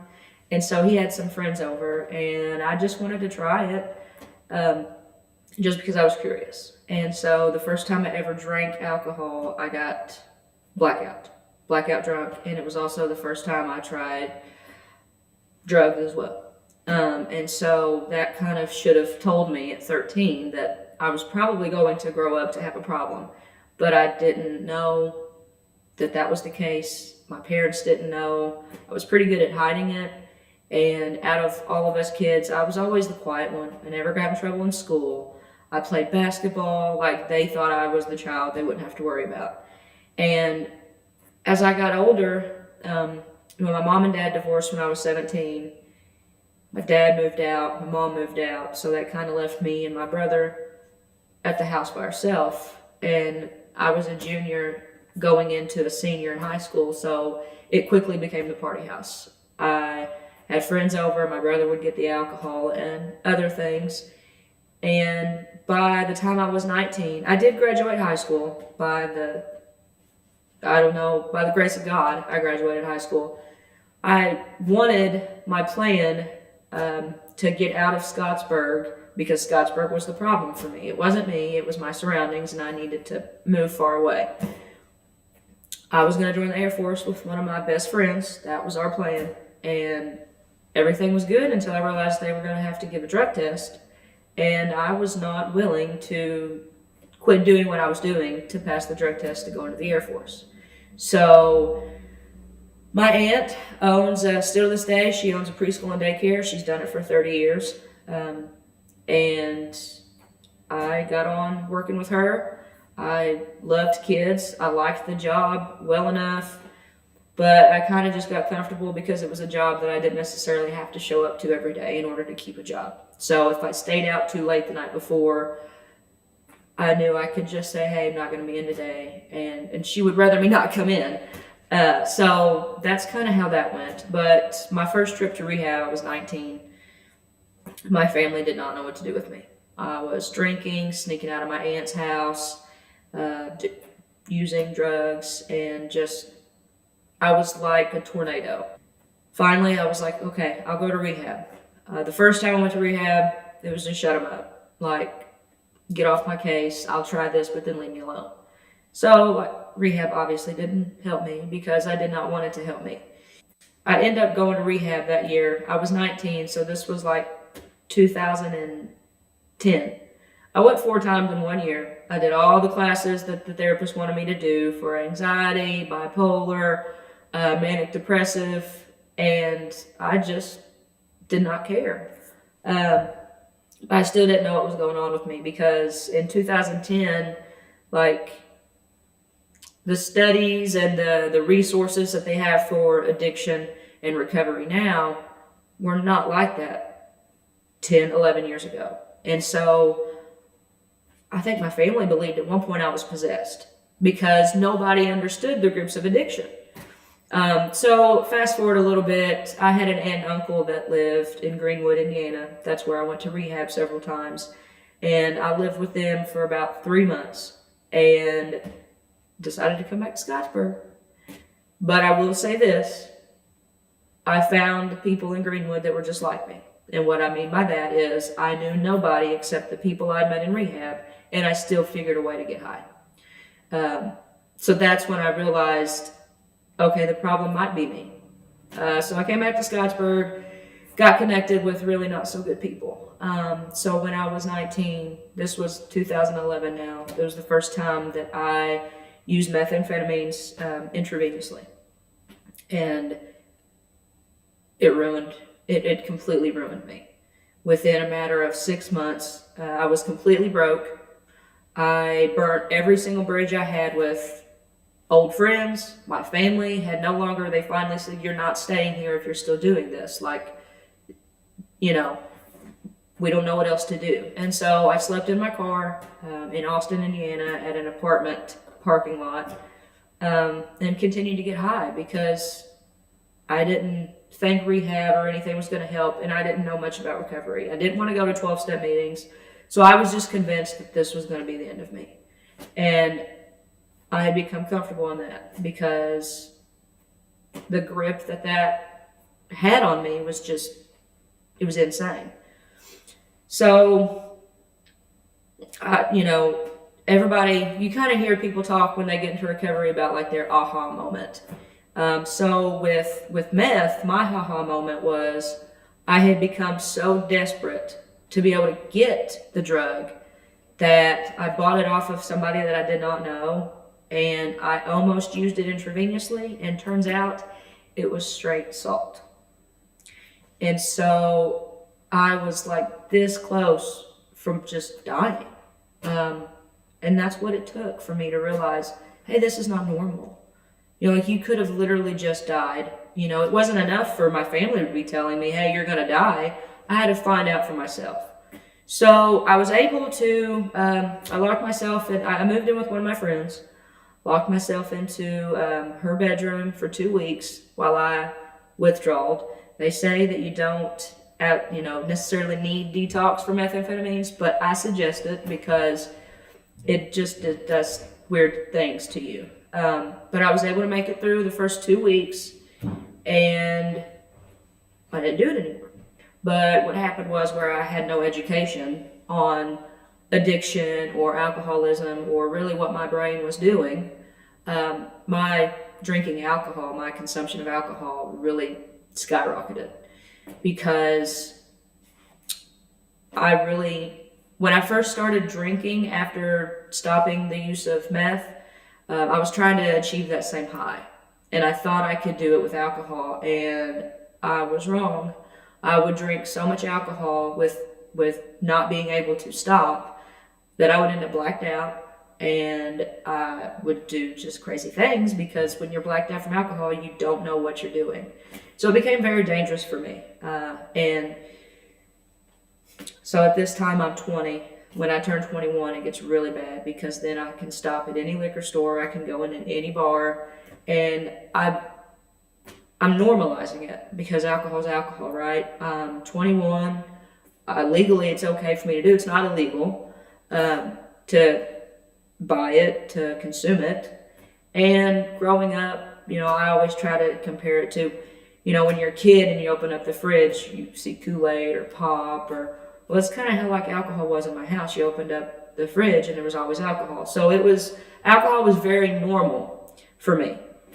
And I couldn't understand why, like, every time I would drink, I could have like 3 beers, and the next thing you know, I have no idea. I'm just coming to the next day and being like, what happened? I forgot to say this, but really alcohol started hurting me before I quit using meth. So yeah, when I was 18, my senior year of high school, spring break, I totaled my first car. I was able to get out of that. My parents came to my rescue, and so I suffered no consequences. And I will add that it was almost like my whole entire life I never suffered consequences, and that was not good for me. I can't speak for everybody else, but later in my story, you will hear how consequences later in life basically saved my life. But so that happened. Everything was fine. I didn't get in any trouble. But that was really when my parents and my family were like, something's going on. So fast forward again a little bit. And so for about, I don't know, from the age of 20 to 24, my drinking just got worse and worse and worse and worse. When I was 24, I thought I had like a little mental breakdown. Like, I didn't think that it was the alcohol. I just thought, like, I'm crazy. I'm legit nuts. And so I went to my family doctor. She prescribed me Seroquel because she diagnosed me with bipolar and depression. So I was on Seroquel. Well, you're not supposed to drink all those medications. But I did. And so it kind of put me into what I feel like was a psychosis, because I had drank, and then next thing I knew, I took the whole bottle of Seroquel and ended up in the hospital and had to go into Wellstone, which is in Jeffersonville, Indiana, and on the psych side. I was always used to being on the drug and alcohol side and treatment centers, but this time they put me on the mental side as a direct result of my drinking, though. And so I got out of Wellstone, kept taking the medicine, kept drinking, and got in another blackout, and received my first OWI at 24. And got on probation, did probation for a year. I had to go to a bunch of classes, IOP. Still did not stop drinking because I manipulated the system, because that's when I am drinking or using drugs, that's what I do. But I was able to make it through. And then so got done with probation and all my therapy and stuff, and I was raring to go. And then, like, I was going nowhere in life. I was now 25, working the same job I'd worked since I was 16, not really making that much money. I had no plan. I did not care about my future. All I cared about is I'm ready to get off work so I can go to the liquor store. Still stayed off of drugs. I did not start using drugs again. But, you know, and I will add this because I'm sure that I know that there are people out there that struggle with this, but I'm gay. And that was really, really hard for me to accept and deal with. So I believe that I used drugs and drank too because I hated who I was, because that was not acceptable. My family supported me, but I thought, okay, so I'm an addict, I'm an alcoholic, I have mental illness. Now on top of this, I'm gay too. Like, I had a lot of resentments towards the God that I knew at that time because I didn't understand. And so I was actually in a 6-year relationship with a female, and I was like, you know, never get married, never, like, this isn't going anywhere because I don't want people to know. Well, my alcoholism, it ended that relationship. And even though I was ashamed of who I was, that, like, broke me. It broke me because I'm codependent. My worth is in somebody else. And so those things alone, it sent me for a loop. This was in 2017. At the end of 2017, I ended up relapsing and using methamphetamines again. My drinking was off the chain. I had my own house. I had nobody there telling me. I pushed everybody away.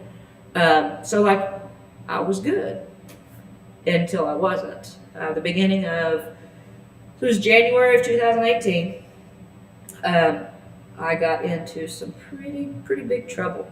I'm not sure what happened. I know what the police report says, but I don't know what happened. But I was very, very under the influence of drugs and alcohol and ended up getting arrested. And when I came to the next day in jail, first thing I did was call my mom, and she's like, Lindsay, you've got like 5 felonies. And I'm like, don't remember it at all. I thought that was going to be my bottom.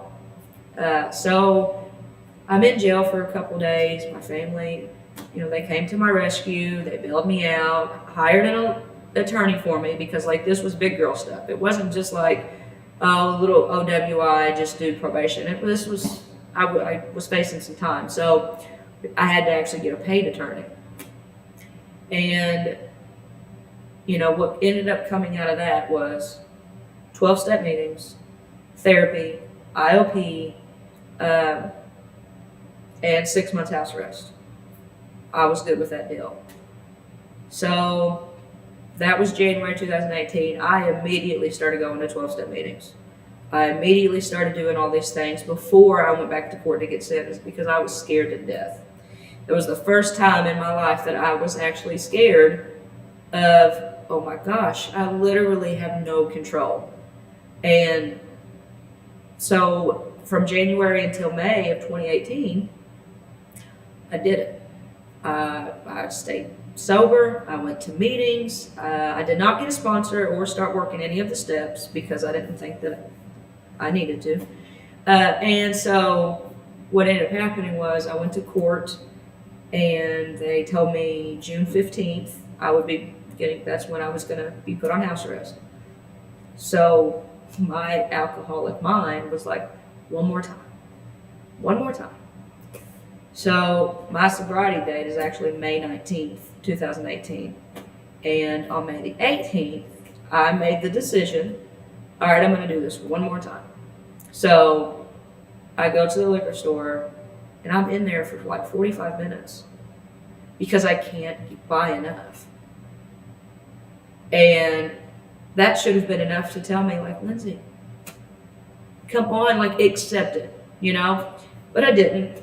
So got a bunch of alcohol, went out to the country to one of my friends' house so that I wouldn't drive, because that was my thing. Like, I would drink a few, and then I would just drive because I didn't know what I was doing.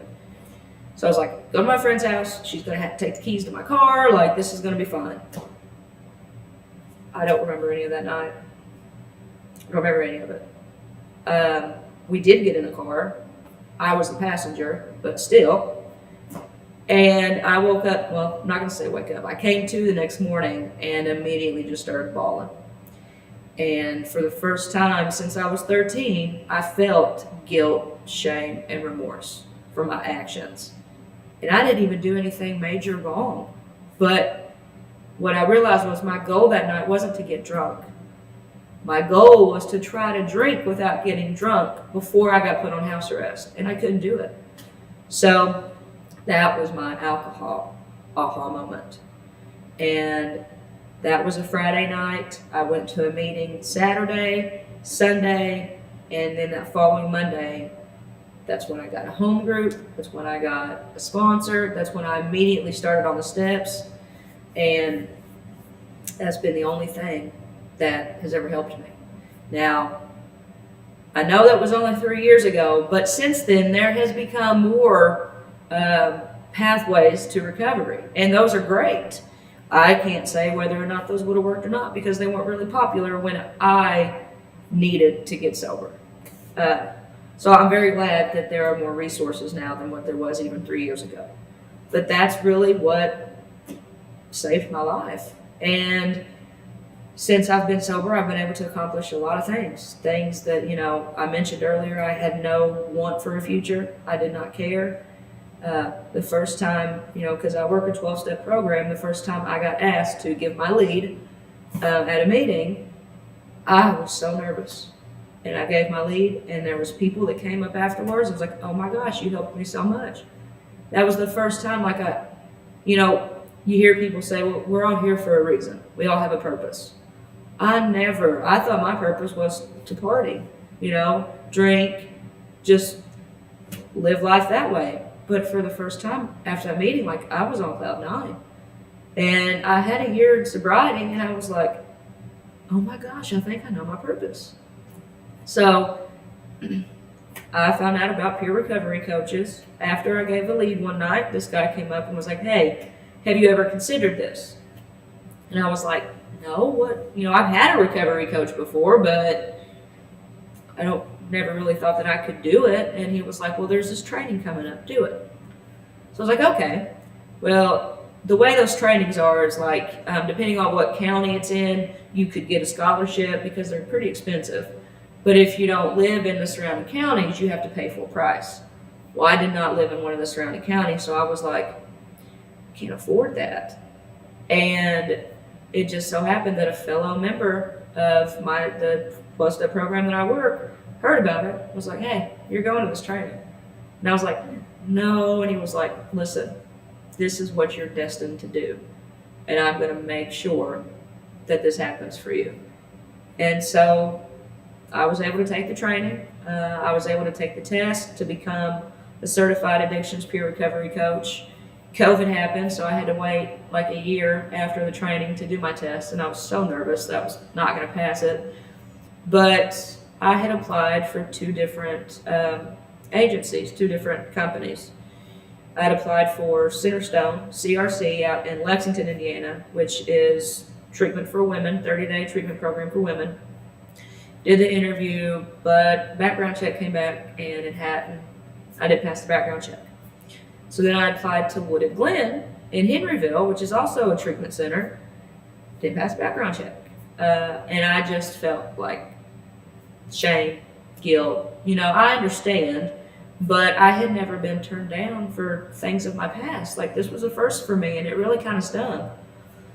So I just prayed. I prayed to my higher power, and I was like, if you see fit for me to work in recovery, you'll make it happen. Lo and behold, it happened.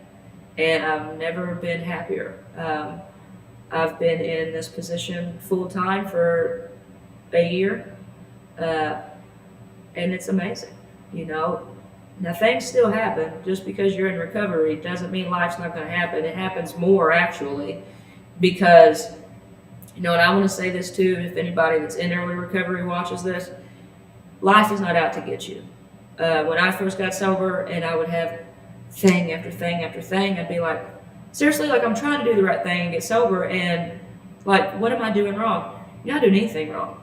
What it is that before, you were never aware of things going on or happening in life because you were always under the influence. Now you're not under the influence, so you're feeling all of life's problems hitting you. So I just wanted to throw that out there because it kind of would upset me at first, because I thought I was trying to do the right thing, you know, finally, and I just felt like bad things kept happening.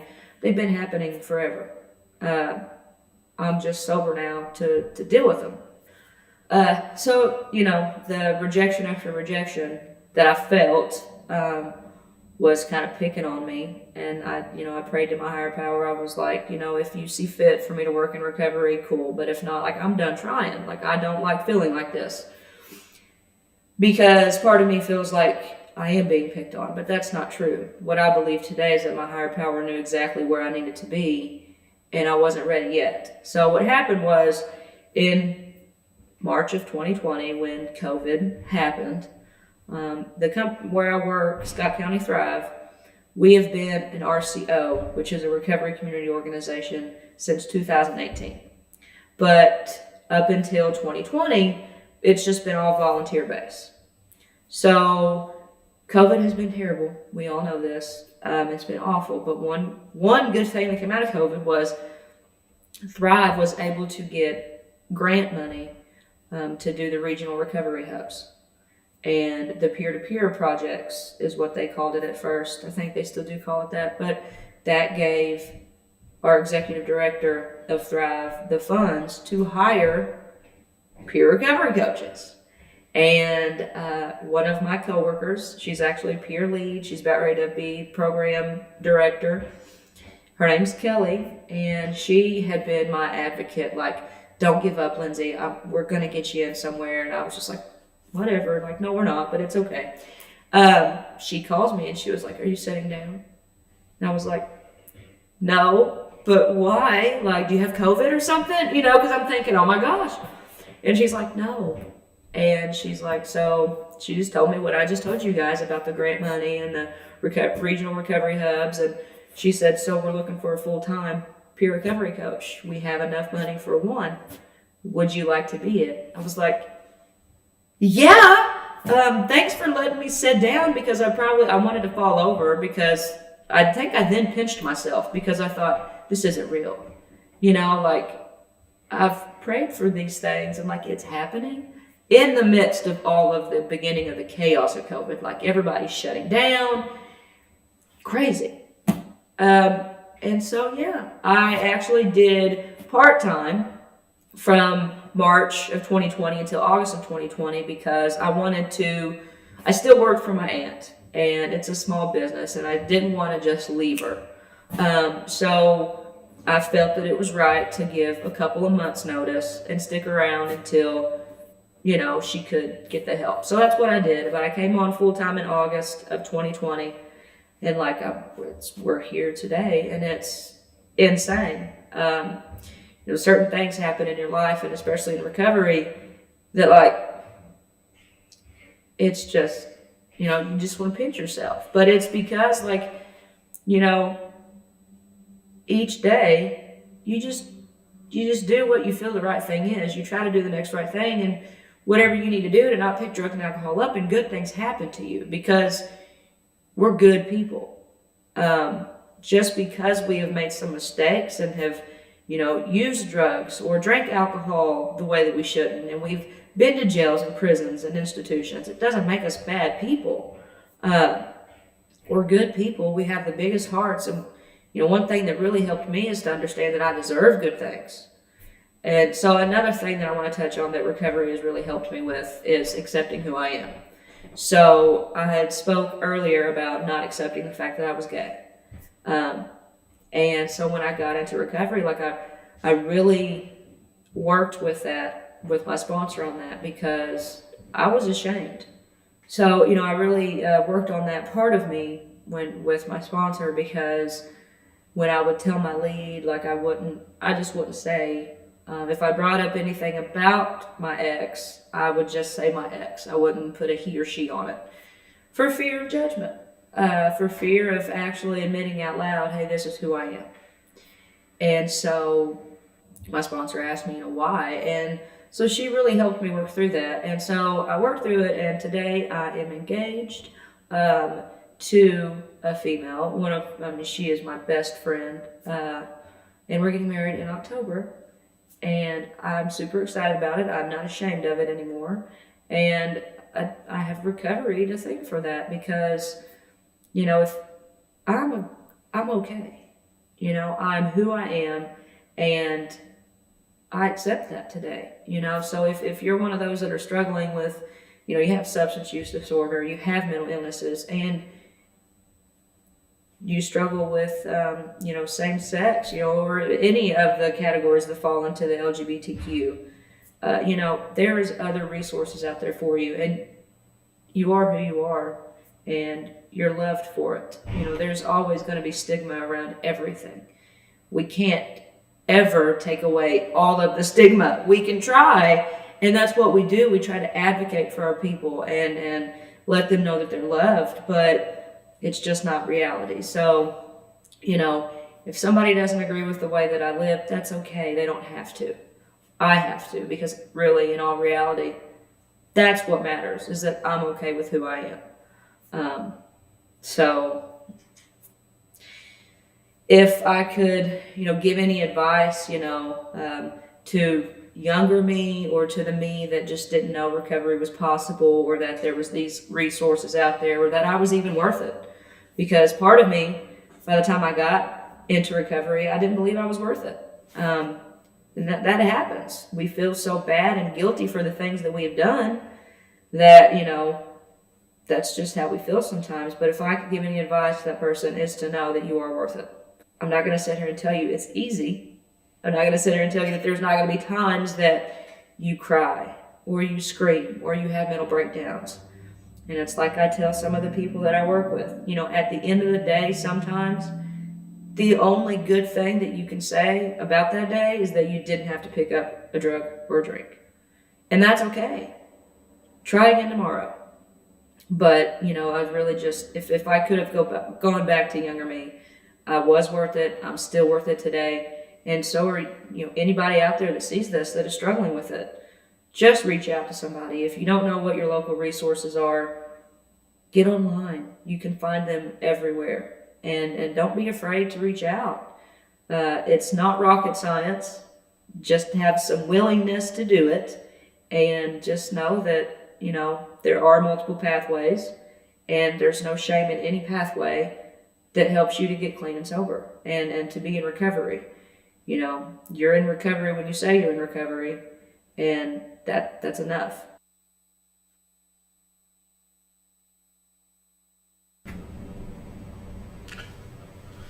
Thank you so much for that wonderful story, and thank you for those of us in the audience who are still listening in to our programming today called Necessary Stories.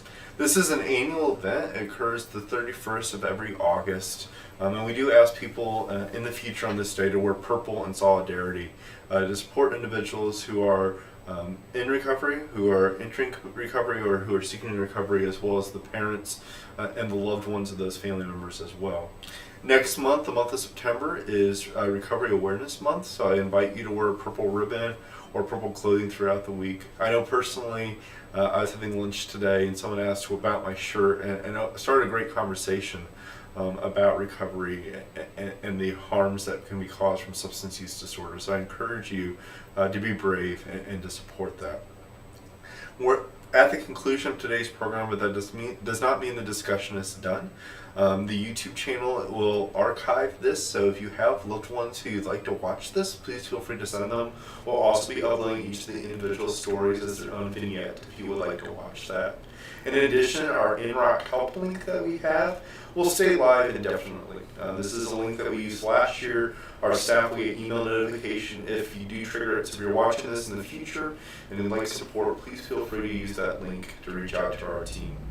IRHA is also happy to partner, including the Inroc program, with IRHA Helps. This is a new service that we have that you're able to go out, put in information about where you live and the services that you're looking at, and it will help identify all the supports for you. So I encourage you, that's on the screen right now, you can use the QR code to take a picture or find it on our webpage to support that as well. This is not only for substance use disorder, but all general needs of social health and social well-being that you may have. With that, I'll turn it over to Dr. Anwar to talk about some resources specifically that the Inroc program is able to provide. Thank you so much, Dr. Mullen. So if you go on our website at Indiana Rural Health Association and the Indiana Rural Opioid Consortium webpage, there are a lot of resources available, including a number of webinars that we host every other month, where you can get more information about opioid use disorder, substance use disorder, various treatment options that are available, and the programs which are available throughout the state of Indiana. Additionally, we will also be adding some more stories. One story would be coming up in September, which is again a story of the loss to overdose, again to create that awareness and to remove the stigma and be able to talk about this disease among ourselves so that we are able to identify any signs and symptoms or any risk factors that are present in among our loved ones, our colleagues, our friends, so that we can help them and refer them to treatment or get them help that is needed for them to come out of this disease and follow their path of recovery. Thank you so much for joining us. Again, these stories will be available on the Indiana Rural Health Association YouTube channel if you want to watch them afterwards. And if you have any questions, please reach out to us using the link as Dr. Mullen has mentioned. Thank you. Thank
you.